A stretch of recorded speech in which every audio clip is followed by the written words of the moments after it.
Picture this. You finally hit it. The four-digit number you've been staring at your banking app waiting for. Your first $1,000 invested. And you open the app expecting to feel it. That same rush you felt when you put in your first $100. That nervous excitement, that "am I really doing this" feeling. But you don't feel it. You feel nothing. Maybe even a little bored. And then the doubt creeps in. Did I mess something up? Shouldn't this feel bigger? Shouldn't I be more excited right now? Here's what nobody tells beginners. The emotional experience of investing your first $1,000 is supposed to feel completely different from your first 100. And if you don't understand why, you'll start making decisions based on a feeling that was never designed to be there in the first place. My name is Aid, and in this video I'm going to walk you through exactly what changes between your first $100 and your first $1,000, why the silence you feel is actually a good sign, and the 3 specific decisions you need to make differently now that the stakes just got higher. Let's start with the problem, because most people get this completely backwards. When you invested your first $100, every move felt enormous. You researched for hours. You probably checked the account 3 times that first day. That's normal. Your brain was treating a small amount of money like a high-stakes decision because it was new and unfamiliar. But here's the trap. A lot of beginners assume that feeling is supposed to scale up.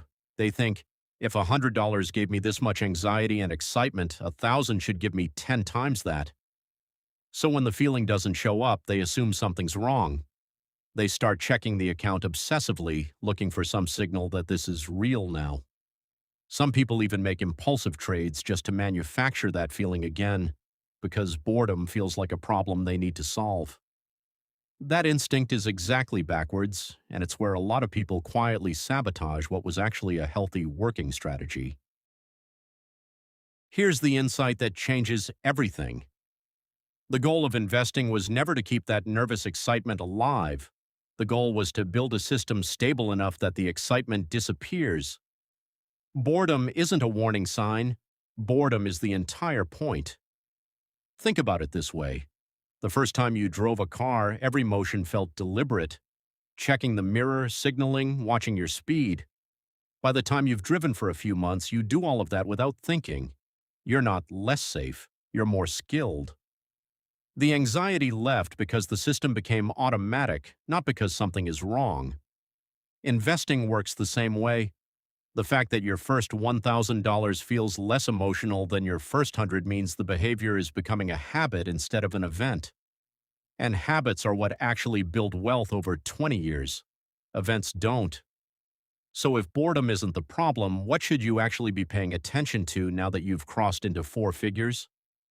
There are 3 things that genuinely change, and ignoring them is where the real risk lives. Step 1. Your asset allocation actually matters now.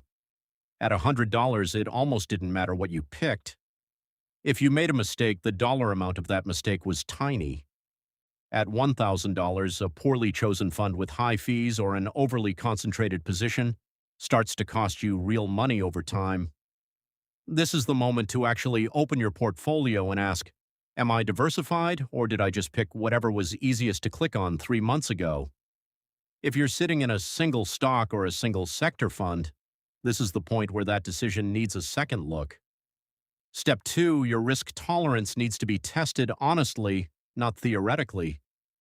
When you had $100 invested, market drops were abstract. A 10% drop on $100 is $10. You probably didn't even notice. A 10% drop on $1,000 is $100. And that's the first time many beginners actually feel a loss in a way that affects their mood. This is valuable information.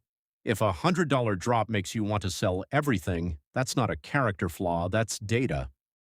It tells you that your allocation might be more aggressive than your actual comfort level, and it's better to find that out now at $1,000 than later at $50,000. Step 3.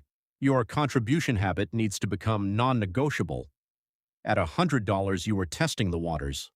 At $1,000, you should be automating. This is the stage where you set up automatic transfers into your investment account on payday before you have a chance to talk yourself out of it. The single biggest difference between people who reach $10,000 and people who stall out around 1,000 isn't market knowledge. It's whether the contribution became automatic or stayed optional. Let me give you a real example of how this plays out. Two people, same starting point, both invest their first $100 in the same index fund. Person A treats the next $1,000 as proof that they made it, stops paying close attention, and lets their contributions become irregular, some months adding money, some months skipping it because something else came up. Person B treats the boredom as a green light, sets up an automatic transfer of $200 a month, and basically forgets the account exists except for a quick check once a quarter.